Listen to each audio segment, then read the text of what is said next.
Halo, selamat pagi, selamat siang, selamat sore, selamat malam semuanya yang baru nonton video ini. Sebelumnya, perkenalkan nama aku Fitria Yunur Fauzia atau biasa dipanggil dengan Fitria. Di sini aku adalah copywriter practitioner di beberapa perusahaan dan aku sudah berpengalaman untuk memegang copywriting di beberapa perusahaan sebelumnya. Gitu. Nah, di sini di kesempatan kali ini aku mau sharing nih ke teman-teman, mau belajar bareng tentang copywriting. Kita nanti akan ada beberapa modul ya teman-teman, tapi kita bakal belajar dulu di video kali ini di modul pertama, yaitu di pengenalan dasar copywriting. Kita langsung aja masuk ke materinya. Nah, sebelum aku tanya-tanya tentang materinya, sebelum aku jelasin tentang materinya, aku mau tanya dulu nih. Mungkin teman-teman ada yang pernah berbelanja online kan? Nah, pasti kalian sering banget kan baca caption atau deskripsi produk yang bikin kalian itu tertarik. Nah, itu dia yang dinamakan dengan copywriting yang bakal kita bahas pada video kali ini. Nah, kita mulai deh ya dari pengertian copywriting. Copywriting itu dasarnya adalah gabungan dari kata copy dan juga writing. Kalau copy itu artinya teks iklan dan writing itu artinya adalah menulis. Kenapa bisa disebut copy? Karena dulunya sebelum era digital, teks iklan itu harus di-copy berkali-kali buat disebar ke berbagai media. Nah, makanya sampai sekarang teks iklan itu disebut dengan copy. Jadi secara lengkapnya, copywriting ini seni menulis teks pemasaran untuk mempengaruhi halayak, tapi bukan sekedar nulis biasa loh. Setiap kata yang kita pilih itu harus punya tujuan marketing yang jelas. Misalnya nih, kalau kita mau nulis hijab cantik gitu, itu kan cuman deskripsi biasa. Tapi kita bisa tulis, kita bisa gunakan copywriting dengan misal tampil elegan dengan hijab X. X itu nama brandnya, misal kayak gitu. Stok terbatas. Nah, kayak gitu. Jadi copywriting itu ada unsur persuasi dan juga urgensinya. Nah, next kita bakal bahas tentang peran dari copywriting. Kenapa sih copywriting itu penting banget? Nah, maka itu kita bahas buat peran-perannya. Yang pertama, copywriting itu bisa sebagai komunikasi strategis. Nah, ini bukan cuman soal nulis yang bagus ya, teman-teman, tapi gimana kita bisa nyambungin antara brand sama konsumen. Jadi ibaratnya itu jembatan. Copywriting yang bagus itu bisa bikin pesan dari brand itu sampai ke konsumen dengan mulus. Setiap brand itu kan pasti punya pesan masing-masing yang ingin disampaikan kepada konsumen. Nah, dengan adanya copywriting ini bisa menjembatani biar pesannya itu bisa tersampaikan dengan mulus gitu. Contohnya nih, brand yang cukup familiar ya, Apple. Apple itu selalu pakai bahasa yang simple tapi powerful. Think different. Dua kata aja kan ini, dua kata aja tapi itu tuh melekat banget di kepalanya konsumen. Kayak gitu. Terus yang kedua itu pembentukan identitas brand. Kalian pernah notice nggak sih kayak gimana Traveloka sama Tiket.com itu punya gaya bahasa yang beda? Itu karena mereka itu punya tone of voice sendiri-sendiri. Jadi Traveloka itu lebih formal, sementara Tiket.com itu lebih casual gitu. Jadi ada identitas dari brand masing-masing gitu. Yang ketiga itu sebagai penghubung emosional. Jadi jembatan emosional antara brand dengan konsumen. Ini yang bikin copywriting itu beda dari sekedar iklan biasa. Kita nggak cuma jualan produk aja, tapi kita juga jualan cerita dan juga emosi. Contoh yang bagus itu campaign dari Tokopedia. Kalau beberapa waktu lalu teman-teman tahu ada campaign dari Tokopedia yang nama campaignnya itu mulai aja dulu. Itu tuh simple, tapi langsung ngena ke mereka yang ragu gitu untuk memulai bisnis. Jadi ada unsur motivasi dan juga empatinya. Jadi buat teman-teman yang masih ragu untuk mulai bisnis, Tokopedia itu bikin campaign ini biar mereka itu mulai untuk berjualan di Tokopedia. Ini loh jualan di Tokopedia itu gampang, jadi mulai aja dulu gitu. Ibaratnya kurang lebih seperti itu. Kemudian yang keempat, peran copywriting ini adalah sebagai pemecah masalah komunikasi. Nah, teman-teman pernah nggak sih dengar istilah yang super teknis dari suatu produk, tapi teman-teman tuh bingung artinya apa? Misal waktu beli skincare ya, beli skincare, itu ada tulisan mengandung niacinamide 10% dengan molekular weight optimal untuk penetrasi ke dalam dermis kulit gitu-gitu ya. Rumit banget gitu bahasanya. Nah, disinilah peran copywriting sebagai pemecah masalah komunikasi. Copywriting itu seperti penerjemah. Jadi dia mengubah bahasa yang kompleks, yang teknis, jadi bahasa sehari-hari yang mudah dipahami. Jadi jangan berpikir, oh bahasanya yang kompleks aja, yang teknis aja biar kelihatan keren gitu. Enggak ya. Itu kita tergantung dari target market atau target pasarnya.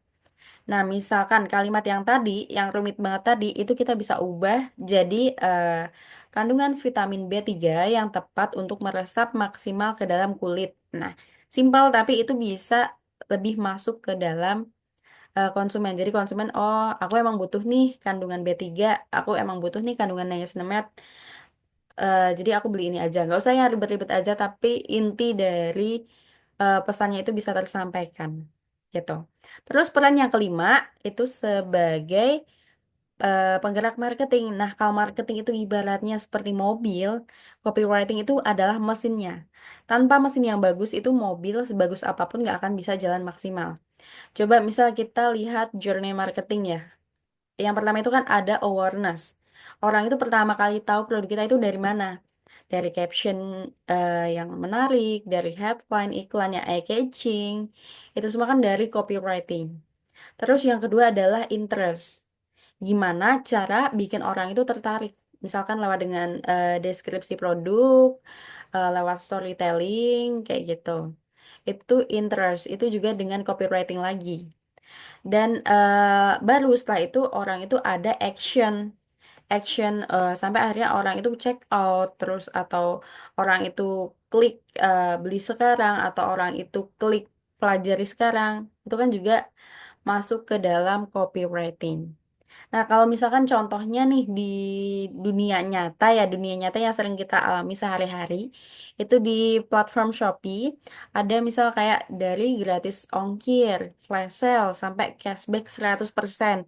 Itu kan copy yang menggerakkan penjualan. Yang terpenting adalah itu tuh jangan bohong gitu. Kita bikin copywriting itu yang jujur tapi dengan pengolahan kata yang menarik jadi lebih membuat audiens itu penasaran dan apa ya tertarik untuk melihat lebih dalam tentang brand kita. Nah, karena itu tadi kita udah belajar tentang peran dari copywriting, kita belajar lagi tentang fungsinya. Jadi sebenarnya apa sih fungsi dari copywriting? Itu aku ringkas di sini menjadi 5 fungsi. Yang pertama adalah membangun awareness. Ini tuh kayak bikin orang kenal sama brand kita. Misalnya nih, waktu Indomie itu bikin tagline Indomie selera aku.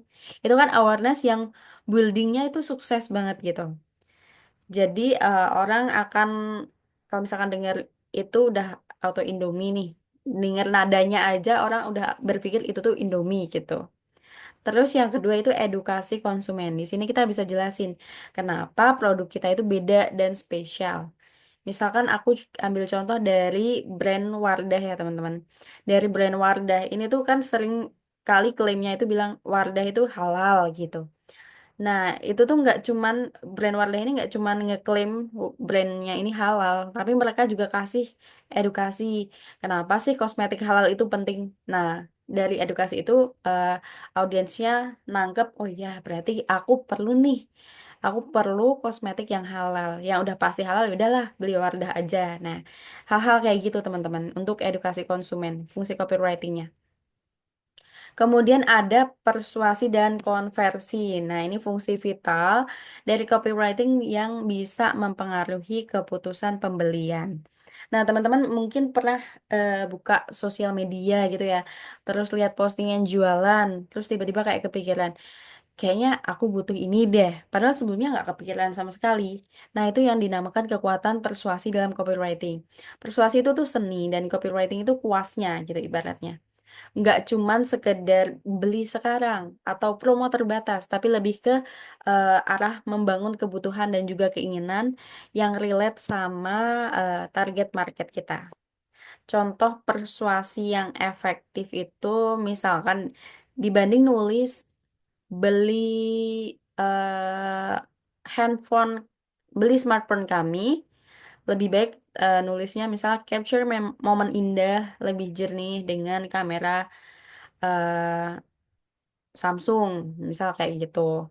Atau daripada nulis join membership sekarang, itu teman-teman juga lebih baik bisa menulis misal dapatkan akses eksklusif 100 lebih workout premium untuk tubuh ideal, misal kayak gitu. Jadi lebih ke kebutuhan dari konsumennya, ada persuasi-persuasinya. Dan itu fokus ke manfaat yang nyata aja ya teman-teman. Jangan sampai kita itu ngasih janji kosong. Misal kita bisa perkuat juga dengan testimoni atau bikin apa ya urgent gitu, tapi nggak bikin panik juga. Kasih value gitu sebelum kita minta audiens itu melakukan action. Itu. Kemudian untuk selanjutnya adalah pembangunan kredibilitas. Jadi melalui konten yang berkualitas dan juga informatif, copywriting bisa membantu membangun kepercayaan dan otoritas brand di mata konsumen. Nah, ini maksudnya gimana? Itu aku kasih analogi ya. Misalkan persuasi itu tadi adalah sales yang pintar jualan, kalau kredibilitas itu kayak sertifikat expertise-nya si sales ini. Jadi percuma ya salesnya itu pintar ngomong kalau kredibilitasnya itu nol gitu. Nah, gimana cara kita itu membangun kredibilitas lewat copywriting? Itu kita bisa kasih insight yang valuable. Misal daripada cuma nulis produk kita bagus gitu. Lebih baik tulis aja berdasarkan riset 5 tahun kami dengan 1.000 plus pelanggan, misalnya kayak gitu. Terus juga kita kasih tunjuk expertise itu yang natural daripada kami ahlinya skincare. Itu kan emang menunjukkan expertise, tapi itu nggak natural banget ya, kayak mengklaim banget apa sih gitu. Lebih baik teman-teman bisa dengan bahasa diciptakan oleh tim dermatologis dengan 15 tahun pengalaman dalam formulasi skincare, misal kayak gitu. Jadi lebih terpercaya tapi juga nggak terlihat klaim yang berlebihan. Terus juga bisa dengan konsisten dengan fakta dan juga data. Misal 9 dari 10 pengguna merasakan hasil dalam 2 minggu gitu. Tapi pastiin datanya itu beneran ada ya teman-teman, nggak bohong gitu. Terus fungsi yang terakhir itu sebagai engagement berkelanjutan. Nah, ini berfungsi untuk mempertahankan hubungan dengan konsumen melalui konten yang relevan dan juga bernilai. Nah, teman-teman kalau misalkan tahu bedanya jualan ke customer yang baru sama customer loyal, itu tuh biayanya untuk customer baru bisa lebih murah sebenarnya. Biayanya itu 5 kali lebih mahal untuk kita dapetin customer yang loyal. Makanya engagement berkelanjutan itu penting banget. Gitu. Caranya itu gimana biar engagement kita itu bisa berkelanjutan? Yang pertama kita bisa bikin konten atau copywriting yang konsisten dan valuable. Misalnya kayak tips and trick yang bermanfaat, update industri terkini, BTS yang menarik gitu. Terus juga jangan lupa untuk ajak audiens itu berinteraksi. Misal, kalau misalkan teman-teman lihat ya postingan-postingan di brand-brand besar, itu rata-rata kayak di bawahnya pasti ada call to actionnya. Misal share pengalaman kamu di kolom komentar, atau misal eh, tag teman kamu yang butuh informasi ini. Hal-hal kayak gitu, itu bisa memancing audiens untuk berinteraksi dan juga membangun engagement yang berkelanjutan. Dan teman-teman juga bisa bangun komunitas. Jadi misal bikin hashtag khusus atau ada regular Q&A kayak gitu ya teman-teman. Terus untuk maintain engagement, teman-teman juga bisa pakai rumus 80-20. Jadi 80-nya itu konten yang memberikan value, kemudian 20-nya itu baru konten promosi gitu. Aku kasih satu contoh ya teman-teman. Aku kasih satu contoh. Itu ada di em, apa ya Tokopedia. Tokopedia, mereka itu nggak cuma jualan, tapi mereka konsistensi dalam share tips bisnis, success story, seller, sampai ke edukasi UMKM. Jadi followersnya mereka tuh engage terus gitu.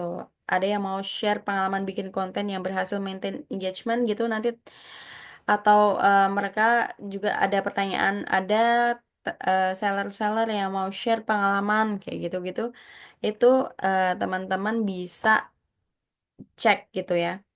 Bisa cek di akun-akun besar, kebanyakan mereka pasti di bagian bawahnya atau di call to actionnya itu meminta audiens untuk eh, sharing gitu, untuk share, entah itu sharenya di komentar itu, entah itu sharenya di DM. Misalnya yang Tokopedia itu tadi kan mereka ada success story seller ya, itu kan juga sharing dari seller-seller yang udah sukses. Itu bisa aja Tokopedianya yang approach, bisa aja sellernya yang emang sharing. Terus baru sama Tokopedia dijadikan sebagai konten kayak gitu. Jadi bisa nanti di kontennya itu bilang aja ada yang mau share pengalaman bikin konten yang berhasil atau ada yang mau share strugglingnya jadi seller kayak gitu ya teman-teman. Gitu untuk fungsi copywriting. Nah, selanjutnya kita bakal bahas perbedaan ya. Kita bakal bahas perbedaan antara copywriting dan juga content writing. Nah, perbedaannya itu ada beberapa ya, teman-teman.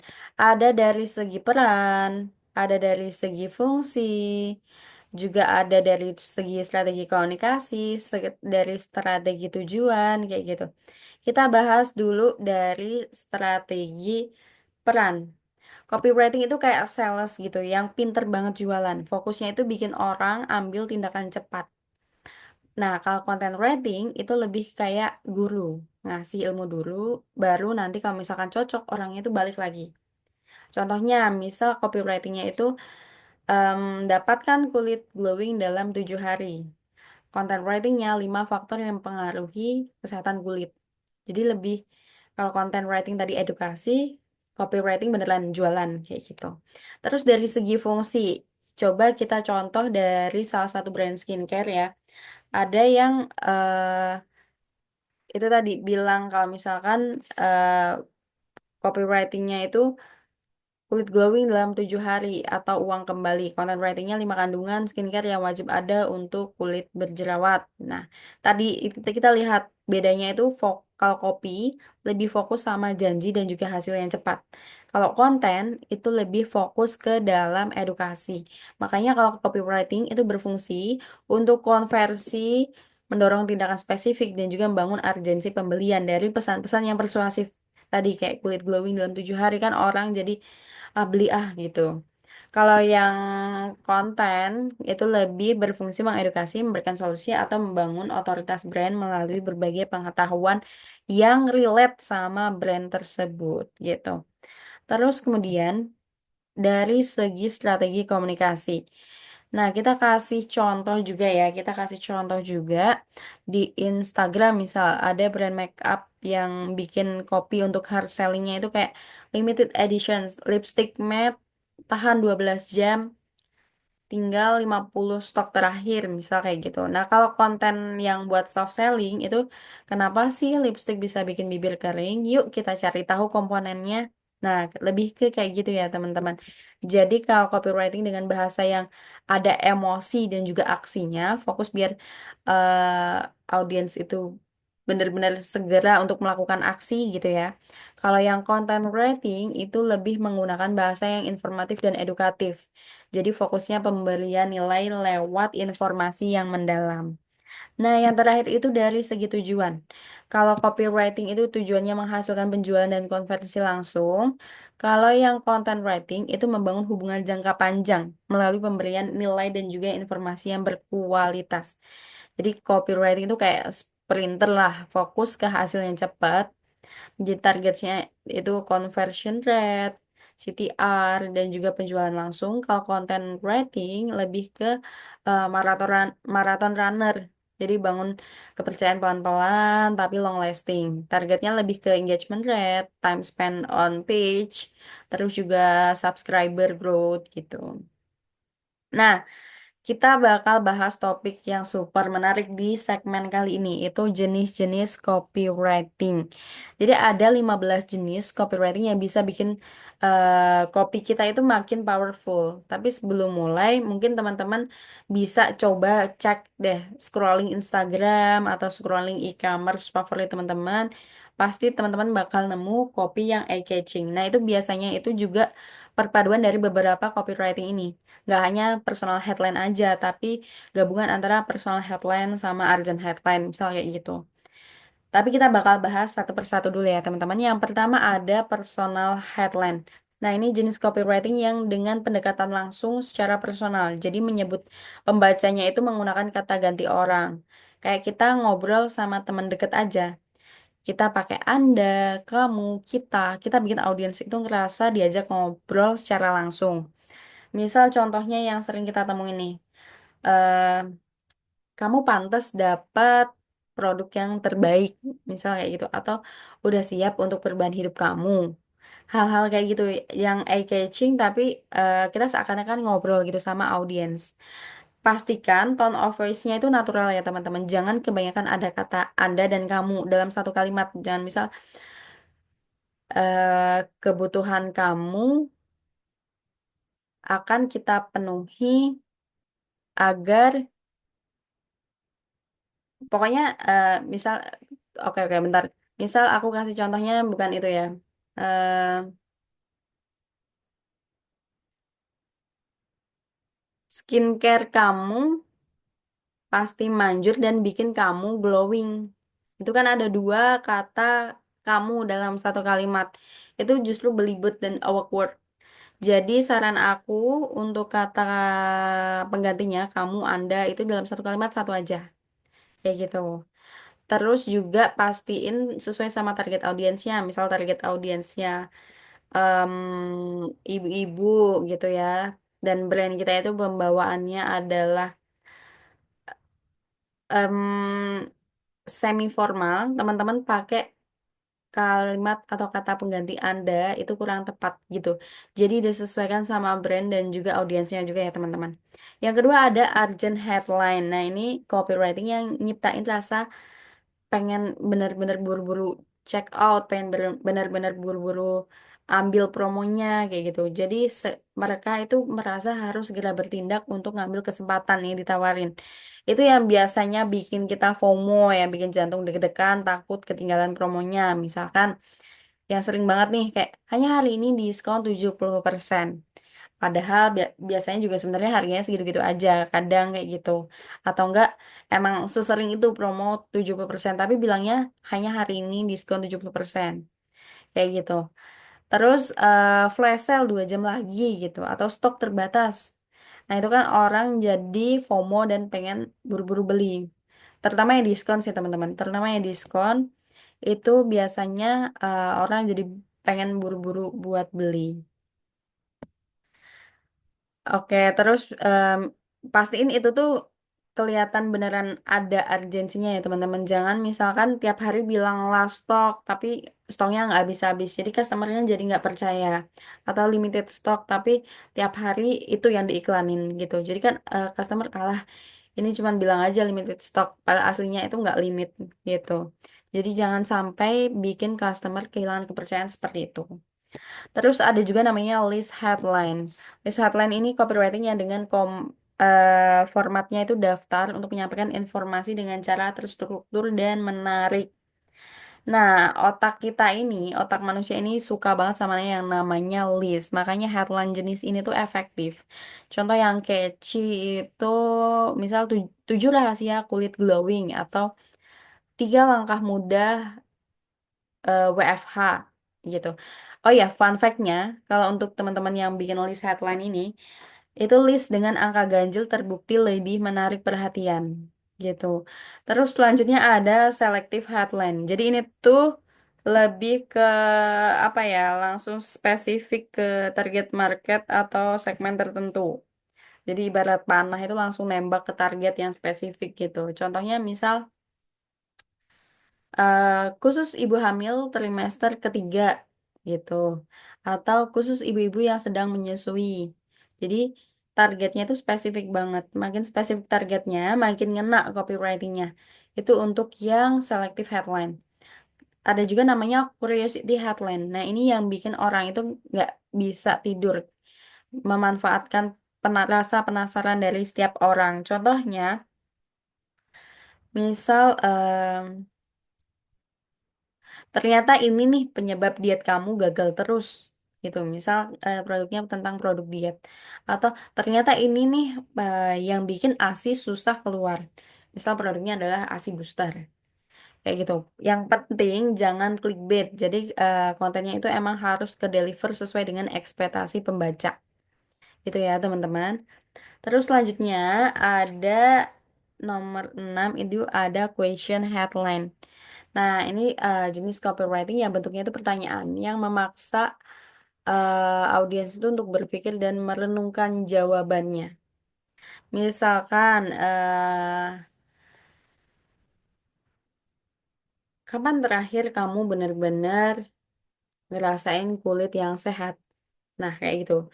Misal itu mau tentang skincare ya. Jadi pertanyaan-pertanyaan yang memang bikin mereka itu merenungkan jawabannya atau sudah siapkah bisnis kamu menghadapi era digital kayak gitu. Jadi contoh-contoh pertanyaan yang memang relevan sama masalah dari target market kita. Terus ada juga namanya benefit headline. Jadi ini fokus sama manfaat yang bakal didapatkan pembaca dari produk atau layanan. Nah, langsung to the point aja ini nih soal manfaat yang dapat customer. Misalkan kayak kulit bebas jerawat dalam 14 hari gitu atau hemat 2 jam waktu memasak setiap hari.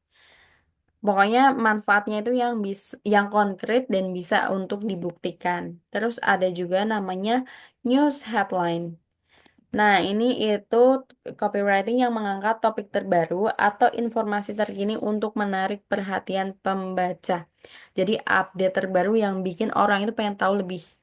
Misal, em, kalau kita brandnya itu di handphone ya, misal kita brandnya itu di handphone, kita bikin penemuan baru nih, teknologi baru. Charger HP 5 menit full. Hal-hal kayak gitu. Atau misal di fashion, retro is back. Atau misal di produk apa ya, produk olahraga. Olahraga 10 menit seefektif 30 menit. Misal hal-hal kayak gitu. Jadi yang itu tuh hal baru yang bisa produk kita tawarkan ke audiens. Selalu update aja sama tren terbaru dari industri yang memang kita geluti. Yang selanjutnya ada gimmick headline. Nah, copywriting ini untuk trik menarik seperti permainan kata, penawaran khusus, atau konsep unik buat memikat audiens. Gimana sih contohnya? Nah, kalau gimmick headline ini itu yang main-main sama kata-kata ya, yang bikin orang apa ya, minimal senyum-senyum lah. Contohnya misal kayak beli satu gratis dua, tapi di bawahnya ada tulisan minggu garansi. Nah, misal kayak gitu. Jadi beli satu HP gratis 2 minggu garansi. Hal-hal kayak gitu yang ada gimmicknya. Orang kan pasti berpikir awalnya, oh beli satu gratis dua, berarti dapat tiga. Padahal maksudnya beli satu gratis 2 minggu garansi. Misal jualan handphone ya, kayak gitu teman-teman. Terus misal jangan baca ini kecuali kamu mau hemat. Jadi kayak yang bertentangan kayak gitu ya. Pastiin humornya juga sesuai sama brand image dari brand tersebut. Terus selanjutnya ada inspirational headline. Copywriting ini tujuannya untuk memotivasi dan juga menginspirasi audiens dengan menyampaikan pesan positif atau panggilan adanya tindakan. Untuk adanya tindakan. Nah, headline yang bikin orang itu termotivasi dan juga semangat. Contohnya, em, sukses bukan tentang gaji, tapi tentang impact. Misal kayak gitu. Jadi, harus otentik, jangan terlalu cheesy. Terus ada juga yang namanya comment headline. Nah, ini yang berbentuk perintah, teman-teman. Yang mendorong pembacanya untuk segera melakukan tindakan. Straight to the point, langsung nyuruh audiensnya itu bertindak. Contohnya kayak stop buang-buang waktu, ambil tindakan atau mulai bisnis online Anda hari ini. Biasanya itu langsung direct ke link gitu. Kalau untuk komen headline ini. Terus ada juga namanya claim headline. Ini yang menyampaikan klaim atau pernyataan yang kuat tentang keunggulan produk atau layanan yang meyakinkan pembaca. Untuk klaim headline. Jadi biasanya itu tentang keunggulan produk teman-teman. Misalkan em, terbukti efektif untuk 98% pengguna atau dijamin uang kembali dalam 30 hari. Misal kayak gitu. Jadi harus bisa dibuktikan, jangan asal klaim. Atau misalkan eh, melindungi kulit kamu 8 jam dari sinar matahari. Hal-hal yang kayak gitu ya teman-teman. Harus bisa dibuktikan, jangan asal klaim. Nanti overclaim justru bisa jadi masalah baru yang timbul buat brand kayak gitu. Terus ada juga namanya versus headline. Jadi ini membandingin dua hal yang bantu untuk decision making. Misal, kalau kita jualan rumah ya, sewa versus beli rumah. Nah, kayak gitu. Kita kasih opsi ke audiens, mending mana sih antara sewa sama beli rumah. Nah, karena kita jualan rumah, kita banyakin keunggulan-keunggulan yang beli rumahnya. Atau misal kita jualan robot vakum gitu ya. Robot vakum versus vakum biasa. Mana yang lebih worth it? Nah, kita bikin perbandingan-perbandingan kayak gitu yang membantu untuk decision making dari audiens. Comparationnya harus fair ya dan juga objektif. Terus ada juga namanya testimonial headline. Nah, ini itu bukti nyata gitu, bukti nyata dari customer. Kita kutip pengalaman atau pendapat positif dari pelanggan untuk membangun kredibilitas dan juga menarik pelanggan baru. Misal, bebek anak naik dalam waktu 7 hari. Terus kita kasih nama William, ayah dua anak, misal kayak gitu. Jadi testimoninya itu harus bisa dipastikan kebenarannya. Kalau bisa benar-benar yang testimoni nyata, juga bukan testimoni yang memang kita buat-buat kayak gitu. Dan yang terakhir itu ada yang namanya statistik headline. Nah, ini pakai data buat ngeyakinin audiens. Contohnya nih yang powerful itu ada em, misal kita punya brand teknologi ya, 3 kali lebih cepat dengan teknologi baru. Atau misalkan brand skincare 87% lebih efektif dibandingkan produk sejenis. Misal hal-hal kayak gitu. Jadi pakai data statistik yang bisa meyakinkan audiens. Nah, itu tadi teman-teman penjelasan mengenai pengenalan dasar ya untuk copywriting, untuk membuat konten iklan yang lebih powerful dan juga engaging. Jadi nggak ada formula yang 100% berhasil ya dalam copywriting itu, tapi kita harus eksperimen dan paham target market kita. Jadi setiap brand dan produk itu pasti punya karakter uniknya masing-masing. Tugas kita sebagai copywriter adalah menemukan cara terbaik untuk menyampaikan pesan itu ke audiens dengan tepat. Dengan cara apa? Dengan cara dan juga waktu yang tepat. Jadi mulai sekarang coba dipraktekin ya teman-teman untuk nanti yang awal-awal ini teman-teman bisa research dari sosial media misal jenis-jenis copywriting apa yang brand-brand itu kebanyakan pakai. Apakah brand-brand kebanyakan pakainya adalah yang personal headline atau brand-brand kebanyakan pakai yang statistik headline gitu. Teman-teman bisa research dan bisa bandingkan mana yang udah dipraktekkan brand itu yang lebih efektif tuh yang mana dan baru itu nanti teman-teman coba gunakan untuk brand teman-teman atau brand yang teman-teman handle kayak gitu. Gitu, oke. Terima kasih banyak buat teman-teman yang udah ngikutin sesi ini, sesi penjelasan modul pertama ini dengan baik sampai selesai. Semoga ilmu yang dibagikan pada sesi kali ini, pada video kali ini, itu bisa bermanfaat dan juga membantu teman-teman em, mengenal apa itu copywriting dan juga jenis-jenisnya.